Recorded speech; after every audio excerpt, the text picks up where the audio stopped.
지금 날씨가 많이 쌀쌀해졌습니다. 집사님 추우시죠? 네, 네. 이렇게 막 움츠리시는데, 네, 춥습니다. 네. 자, 이럴 때 생각나는 것이 따뜻한 차 한 잔. 네, 생각나지만 연탄 한 장도 생각이 납니다. 아련한 추억이 있으시죠? 연탄. 예. 자, 이 안도현이라고 하는 시인, 저는 연탄 시인이라고 부르고 싶은데요. 그분이 연탄 한 장이라고 하는 그런 시를 썼습니다. 제 목소리로 한번 읽어드릴 테니까 졸지는 마시고 깊이 묵상해 보시기 바랍니다. 또 다른 말도 많고 많지만 삶이란 나 아닌 그 누구에게 기꺼이 연탄 한 장이 되는 것. 방구들 선득선득해지는 날부터 이듬해 봄까지 조선 팔도 거리에서 제일 아름다운 것은 연탄차가 부릉부릉 힘쓰며 언덕길 오르는 거라네.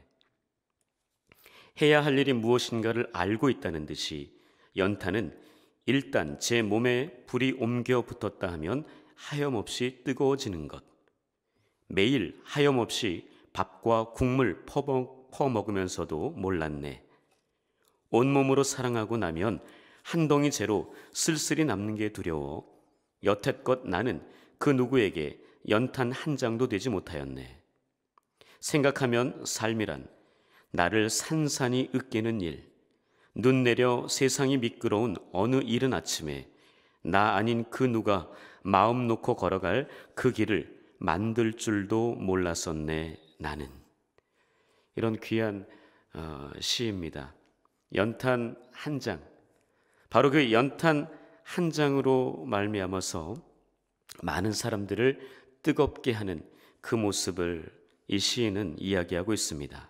그리고 그 다 쓰고 남은 그 연탄재, 그것이 또한 길바닥에, 미끄러운 길바닥에 으깨어짐으로 말미암아서 다른 사람들이 넘어지지 않도록 하는 그것조차도 본인은 몰랐다라고 표현하고 있는 이 시인의 모습을 볼 수 있습니다.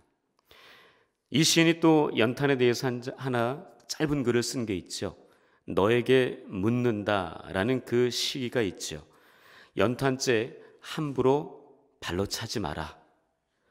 너는 누구에게 한 번이라도 뜨거운 사람이었느냐. 바로 그런 시가 있습니다. 그래서 저는 이 안도현 시인을 연탄 시인이라고 부르고 있습니다. 우리는 연탄과 같은 뜨거운 존재가 되어야 합니다. 바로 주님을 위해서 말이죠. 주님의 몸된 교회를 위해서 말입니다. 주님께서 맡겨주신 가정과 직장과 사업장을 위해서 말이죠. 우리는 하나님 나라를 위해 함께 살고 있는 주변 사람들을 위해 기꺼이 깨트려진 연탄 한 장이 되어야 합니다. 나의 가족들이, 내가 속한 공동체 식구들이 육체적으로 미끄러워 넘어지지 않도록 영적으로, 마음적으로 미끄러져 넘어지지 않게 하기 위해서 스스로 깨어져 그 발 밑에 재가 되어야 합니다. 이런 연탄과 같이 뜨거운 깨어짐의 모습으로 내 삶의 자리에서 하나님께서 꿈꾸시던 하나님의 나라를 만들어가면 좋겠습니다. 우리 옆 사람에게 한번 인사하겠습니다. 우리 연탄 됩시다. 네, 연탄도 있지만 연탄에 불을 붙이는 게 뭐죠? 번개탄. 또 이 번개탄이 제대로 잘 녹아져야지만 불이 잘 붙을 수 있습니다. 다시 한번 인사하겠습니다. 우리 번개탄 됩시다. 네. 자, 그렇다면 하나님께서 이 창세기 1장부터 계시록 마지막 22장까지 전체 66권 1189장의 이 성경 말씀을 통해서 기대하시며 꿈꾸셨던 하나님의 나라는 과연 어떤 나라일까요? 하나님의 나라의 시작은 이 세상 만물을 당신의 말씀으로 창조하시던 바로 그때입니다. 창세기 1장과 2장에서 천지 창조 이후에 에덴 동산에서 하나님과 아담 그리고 하와가 웃음과 자유와 행복, 감사와 기쁨, 즐거움이 가득 넘치는 그 속에서 살던 바로 그때입니다.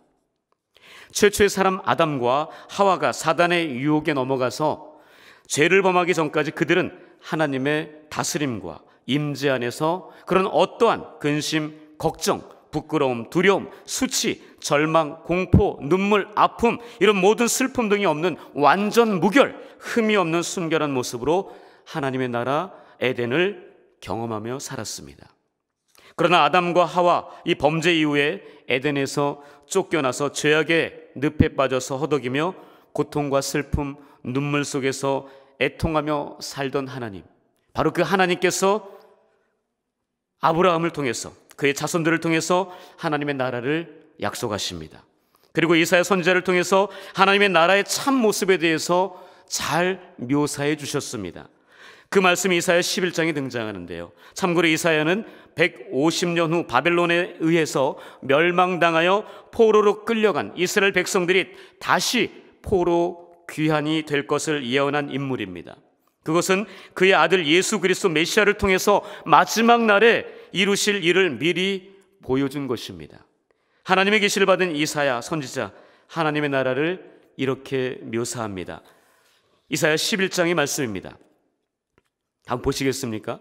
그때에 이리가 어린 양과 함께 살며 표범이 어린 염소와 함께 누우며 송아지와 어린 사자와 살진 짐승이 함께 있어 어린 아이에게 끌리며 암소와 곰이 함께 먹으며 그것들의 새끼가 함께 엎드리며 사자가 소처럼 풀을 먹을 것이며 젖먹는 아이가 독사의 구멍에서 장난하며 젖된 어린 아이가 독사의 굴에 손을 넣을 것이라. 내 거룩한 산 모든 곳에서 해됨도 없고 상함도 없을 것이니 이는 물이 바다를 덮음같이 여호와를 아는 지식이 세상에 충만할 것임이라. 이렇게 선포합니다. 그러면서 그 밑에 그날에 열방이 그에게로 돌아오리니 그가 거한 곳이 영화로우리라. 그날에 주께서 그의 남은 백성을 돌아오게 하실 것이라. 그날에 이스라엘의 쫓긴 자들을 모으시며 땅 사방에 흩어진 자들을 모으시리니. 이렇게 기록하고 있습니다. 그리고 이사야 35장에서도 이렇게 기록합니다. 그때에 맹인의 눈이 밝을 것이며, 우리 같이 읽어볼까요? 시작. 그때에 맹인의 눈이 밝을 것이며 못 듣는 사람의 귀가 열릴 것이며 그때에 저는 자는 사슴같이 뛸 것이며 말 못하는 자의 혀는 노래하리니 이는 광야에서 물이 솟겠고 사망에서 시내가 흐를 것임이니라. 이렇게 기록하고 있다라는 것입니다. 그리고 또한 그 뒤에 다시 한번 또 읽어볼까요? 시작. 뜨거운 사막이 변하여 못이 될 것이며 메마른 땅이 변하여 원천이 될 것이라. 여호와의 속량을 받는 자들이 돌아오되 그들의 머리 위에 영영한 희락을 띠고 기쁨과 즐거움을 얻으리니 슬픔과 탄식이 사라지리로다. 이렇게 하나님의 나라에 대해서 묘사를 했다는 것입니다. 이사야 선지자가 바로 하나님으로부터 받은 하나님의 나라의 모습이 바로 이렇다라고는 말씀하고 있습니다. 서로 함께 한다는 것입니다. 질병이 치유되고 회복된다는 것입니다. 그리고 흩어진 사람들이 다시 돌아온다는 것입니다. 그래서 기쁨과 즐거움이 가득한 나라가 바로 하나님의 나라라는 것입니다. 구약 성경이 말라기로 마무리되고 약 400여 년간의 신구약 중간기를 지나서 드디어 기다리던 메시아, 바로 하나님의 아들 예수 그리스도께서 갈릴리 나사렛에 태어나시게 됩니다. 그 예수님은 잃어버린 하나님의 나라를 회복하시기 위해 성육신하셨습니다.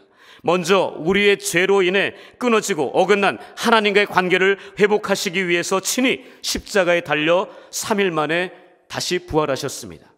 그 예수님께서 공생의 3년 사역을 시작하시며 처음으로 선포하신 말씀이 하나님의 나라였습니다. 마가복음 1장 15절에서 때가 찼고 하나님의 나라가 가까이 왔으니 회개하고 복음을 믿으라 라고 하나님의 복음을 선포하셨습니다. 이후 지속적으로 하나님의 나라에 가르치시고 그 나라를 선포하셨습니다.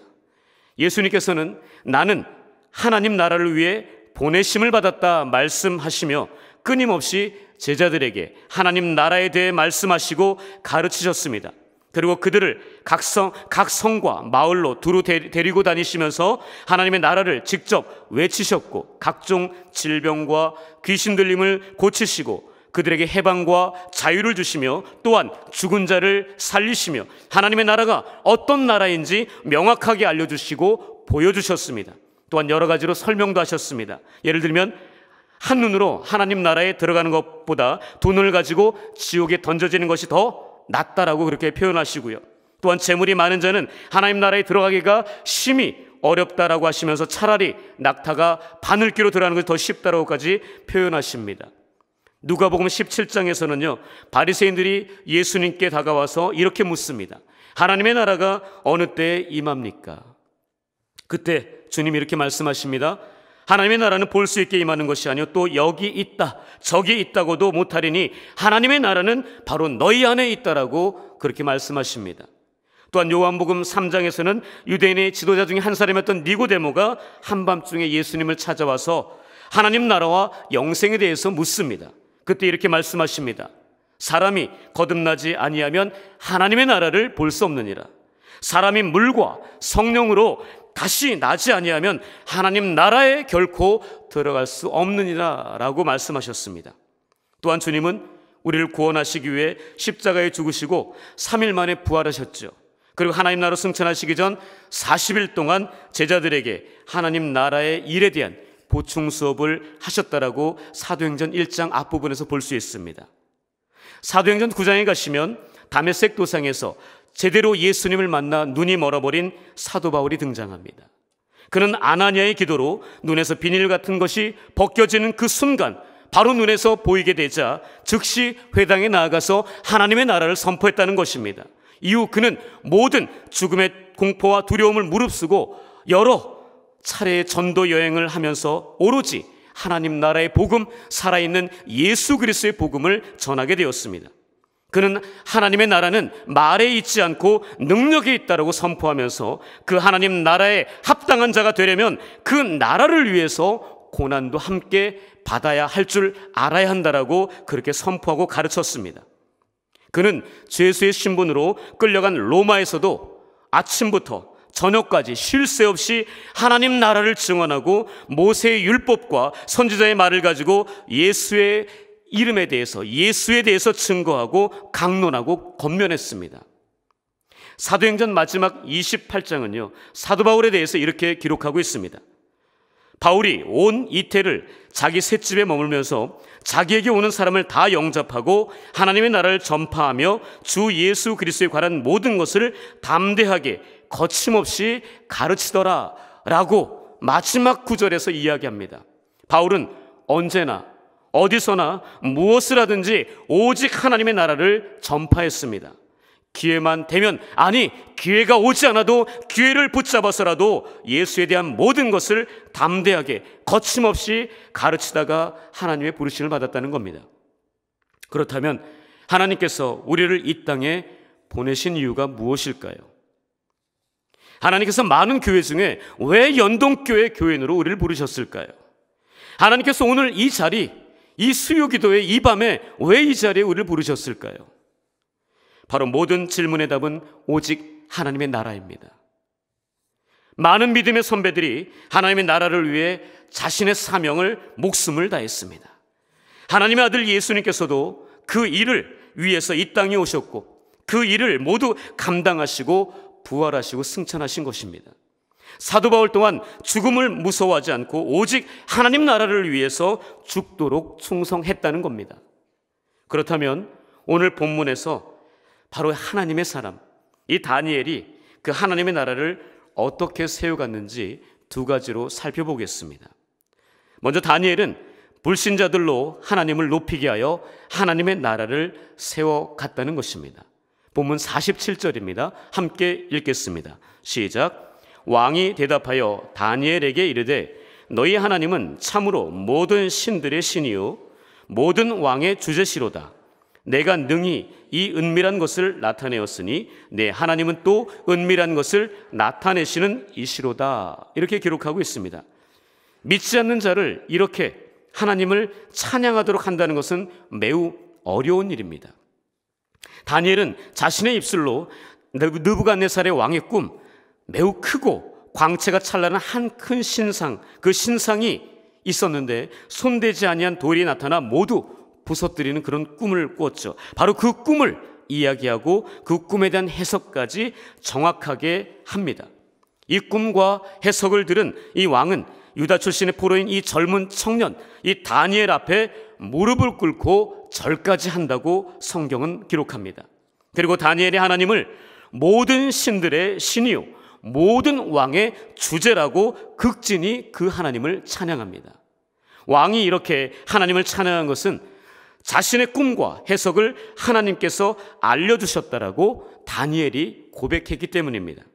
어쩌면 다니엘은 이 모든 것을 알게 하신 분이 하나님이라고 말하지 않고 자신이 노력해서 얻은 것이라고 말해도 문제가 되지 않습니다. 단지 느부갓네살 왕이 그 꿈이 무엇이며 그 해석이 어떠한 것인지만 왕에게 알려주면 되는 것입니다. 그 꿈을 어떻게 알았고 어떻게 그 해석을 알았는지 굳이 왕에게 말할 필요는 없었습니다. 그러나 다니엘은 명확하게 하늘의 하나님께서 나에게 감동을 주셔서 저를 통해 그 꿈과 그 해석, 이 은밀한 것을 왕에게 알려주게 하셨다라고 이야기합니다. 왕께서 그래서 보신 것은 크신 하나님이 장래 일을 왕에게 알려주게 하려고 저에게 알려주셨다라고 선포합니다. 다니엘은 정직한 하나님의 사람이었습니다. 그는 자신을 통해서 역사하시고 일하시는 하나님을 숨기지 않았습니다. 하나님께서 보여주시는 만큼 사람들에게 보여드렸습니다. 바로 그런 다니엘에게 하나님은 왕으로부터 인정을 받고 부와 명예까지 얻게 하십니다. 하나님은 당신의 사람들에게 자신을 보이십니다. 그들을 통해서 당신의 존재를 나타내십니다. 그래서 그들을 통해 당신의 이름이 높아지고 영광을 받으시고 마침내 하나님의 나라가 확장되게 하십니다. 우리가 평생을 하나님의 자녀로서 그렇게 하나님의 사람으로 살면서 추구해야 되는 것이 바로 이 모습 아니겠습니까? 어떤 좋은 결과가 나타났을 때 모든 영광을 하나님께 올려드리는 것입니다. 삶의 자리에서 그리스도인으로서 정직하게 말하고 행하여 믿지 않는 가족들과 믿지 않는 지인들이 하나님을 경험하며 바로 찬양하며 예배하게 하는 그 모습입니다. 바로 이렇게 하나님의 나라가 확장되는 것입니다. 두 번째는요, 다니엘은 주변 친구들과 함께 하나님의 나라를 세워갔다는 것입니다. 본문 49절입니다. 함께 읽겠습니다. 시작. 왕이 또 다니엘의 요구대로 사드락과 메삭과 아벳누고를 세워 바벨론 지방의 일을 다스리게 하였고 다니엘은 왕궁에 있었더라. 이렇게 기록하고 있습니다. 다니엘은 자신의 주변 사람들, 특히 친구들과 함께 하나님의 나라를 세워가고자 많은 노력을 기울였습니다. 왕의 꿈과 해석으로 죽음의 위기가 찾아왔을 때 친구들에게 바벨론의 다른 지혜자들과 함께 죽임을 당하지 않도록 왕의 꿈과 해석을 하나님께서 나에게 알려주시도록 함께 기도해 줄 것을 그렇게 기도 요청을 합니다. 그리고 그 일이 잘 되었을 때에 다니엘은 왕에게 간청하여 그 친구들도 이 일이 함께 동참하여서 노력한 그것을 인정해 달라고 요구합니다. 그래서 그들은 바벨론 지방의 지도자로 세워지게 되지요. 다니엘은 하나님께 모든 영광을 돌리는 것과 함께 자신의 성공만을 추구하지 않았습니다. 지금까지 동고동락한 친구들이 함께 세워지도록 도와주었습니다. 그리고 주변에 있는 사람들, 바벨론의 술사와 술객들과 지혜자들의 목숨까지 구해주게 됩니다. 함께하는 다른 사람들을 세워주고 일으켜주고 열어주고 살려주는 이런 다니엘의 이런 모습들이 바로 하나님의 나라를 세워가는 아주 좋은 롤모델의 모습이라는 것입니다. 제가 사역하는 부서 중에 하나인 영성훈련부에서는요, 매년 4회씩 영성훈련을 실시합니다. 아까 광고도 했었죠. 그런데 이번에 어느 여 집사님께서 원치 않는 수술을 하시게 되어 팀미팅 기간 중 율동을 하시기가 어려운 상황이었습니다. 그것을 잘 알고 있는 친구 집사님께서 어느 주일날 저에게 다가오시더니 이렇게 얘기하는 것입니다. 목사님, 아무래도 제가 이번에 영성훈련 봉사자로 들어가야 할 듯합니다. 제가 왜 그럽니까? 라고 물어봤습니다. 그랬더니 사랑하는 친구가 수술을 하고 어느 정도 쉬어야 하는데 곧바로 율동을 해야 하는 그 모습을 보니까 제 마음이 편치 않았습니다. 제가 이번에는 팀 봉사자로 들어가지 않으려고 했는데 아무래도 주님께서 저에게 하시기를 원하는 것 같습니다. 그래서 제가 그 친구 대신 들어가겠습니다. 라고 이렇게 말씀하시는 겁니다. 저는 그 집사님의 말씀에 참 감동이 되었습니다. 아가페아 영성 훈련을 한 번이라도 팀으로 봉사해 보신 분들은 아마도 아실 것입니다. 팀 봉사 8주간의 시간과 위크엔드 4일의 시간을 온전히 내어야 합니다. 특히 아이들이 있는 집의 엄마가 갑자기 그런 결정을 한다는 것은 결코 쉬운 일이 아닙니다. 시간과 물질을 들이는 것과 함께 자신이 포기해야 할 것들이 참 많은데, 그렇게 그 친구가 부탁을 한 것도 아닌데 그 친구를 위해 쉬게 하기 위해 자신이 희생하고 헌신하겠다는 것이 참 아름다웠습니다. 바로 이 모습이 하나님 나라를 만들어가는 아름다운 모습이라는 생각이 들었습니다. 이런 상황에서 요한복음에서 주님께서 하신 말씀이 기억났습니다. 사람이 친구를 위하여 자기 목숨을 버리면 이보다 더 큰 사랑이 없나니 라고 기록하고 있습니다. 친구를 위하여 자신의 아까운 목숨을 버리는 것을 사랑 중에 가장 큰 사랑이라고 말씀하십니다. 엄청난 칭찬입니다. 그리고 그 다음 말씀이 더 대박입니다. 너희는 내가 명하는 대로 행하면 곧 나의 친구라고 이야기합니다. 이 말씀은 내가 너희를 사랑한 것 같이 너희도 서로 사랑하라 라는 이 세 계명의 말씀이죠. 바로 이것을 행하면 너희는 곧 나의 친구, 바로 예수님 친구라고 말씀하십니다. 함께하는 형제자매들을 진심으로 사랑할 때 비로소 하나님의 아들이신 주님께서 우리를 친구라고 인정해 주시고 그렇게 불러주신다는 것입니다. 이렇게 행하여 주님의 친구가 되시기를 축복합니다. 얼마 전에 팔순을 맞이하신 권사님의 생신이었습니다. 모 장로님께서 모 권사님의 팔순을 챙겨주고 싶어 몇몇 성도들과 어렵게 자리를 마련했는데 저에게 오셔서 축하 예배를 드려달라는 것입니다. 저는 가슴이 뭉클했습니다. 저에게 축하 예배를 드려달라고 하는 것에 뭉클한 것이 결코 아닙니다. 제가 뭉클한 것은 그 권사님과 장로님은 피를 나눈 형제자매 사이 아닙니다. 먼 친척도 아닙니다. 그저 같은 교회 성도일 뿐입니다. 함께 같은 교회에서 몇 년인지는 제가 알 수 없지만 신앙생활 한 것이 전부입니다. 그 팔순을 맞이한 권사님이 가정을 꾸리지 않고 홀로 지금까지 사셨기 때문에 외롭게 쓸쓸히 생일을 맞이할까 봐 정말 그 권사님을 사랑하는 마음으로, 바로 예수님의 사랑으로 그 팔순을 챙겨주시는 장로님과 그리고 권사님들, 집사님들의 모습에 정말 큰 감동을 받았습니다. 그런 감동의 자리에 저를 불러주셔서 너무 또한 감사했습니다. 바로 이런 모습을 통해 하나님의 나라를 조금이나마 맛보고 느끼고 세워가는 것 아닌가 생각이 들었습니다. 나보다는 남을 더 생각해주고 챙겨주고 아껴주는 것입니다. 바로 그 다니엘이 친구들에게 한 모습입니다. 나보다 내 옆에 있는 사람이 더 잘되고 행복하고 기쁨이 넘치기를 바라고 원한다는 것입니다. 바로 연단 한 장의 모습입니다. 바로 번개탄의 모습입니다. 바로 그 뜨거움과 바로 그 깨어짐으로 사람들을 살려내는 것입니다. 저는 이런 모습들이 우리 연동교회에 더욱 많아지기를 기대하고 기도합니다. 이렇게 하나님의 나라는 만들어져 간다고 믿습니다. 이런 하나님의 나라를 우리 교회 안에서 우리가 섬기는 가정과 직장, 여러 공동체 안에서 건강하게 세워가시기를 주님의 이름으로 간절히 축복합니다. 기도하겠습니다. 하나님 감사합니다. 우리가 하나님의 나라를 선물로 받았습니다. 하나님 그 나라를 우리가 어떻게 만들어 가야겠습니까? 하나님 다니엘처럼 하나님 겸손하고 정직하게 말하고 행하여 함께하는 사람들이 하나님을 경험하고 그 믿지 않는 사람들이 하나님을 높이게 하는 것입니다. 하나님 다니엘 그 친구들이 다니엘로 인하여서 세워지고 다시금 온전하게 살아났던 그 모습을 기억해 보면서 우리도 삶의 자리에서 다른 사람들을 세워주고 상한 마음을 위로하고 그들의 공허함을 채워주며 그리하여 하나님께 영광을 올려드리며 하나님께서 기뻐하시는 그 하나님의 나라를 만들어가는 저희 모든 식구들이 되게 하여 주시옵소서. 감사하며 살아계신 예수님의 이름으로 기도합니다. 아멘.